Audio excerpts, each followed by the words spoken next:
sahabat, Ronyo Mandua Aceh Utara hadir di Dayak Rorotuda, yang mana Dayak Rorotuda adalah tempat penampungan anak yatim, fakir miskin dan anak terlantar.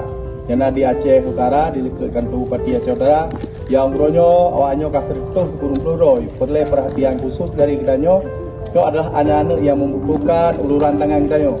Karena kalau donasi dari pihak pemerintah adalah bantuan dari urun-urun dari cara-cara yang mampu untuk titip bacu harta di dayahnya untuk awaknya nak kebutuhan dapur supaya awaknya bisa dipajubu dan bisa dibelajar.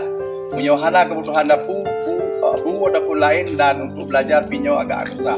Jika tu mari kita uluran tangan kepada anaknya sangat membutuhkan uluran tangan kita.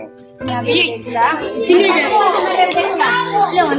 Cara bantuan hanale bajai kula bantuan umit yang tinggal no. Jadi nyana bantuan bajai sekolah yang na cara bandung membantu bak dayahnya sejumlah 190 dron umit untuk tingkat SD dan SMP. Ya inam dan yang agam. Nah, jadi sangat diharapkan bantuan dari saudara-saudara kena mandung.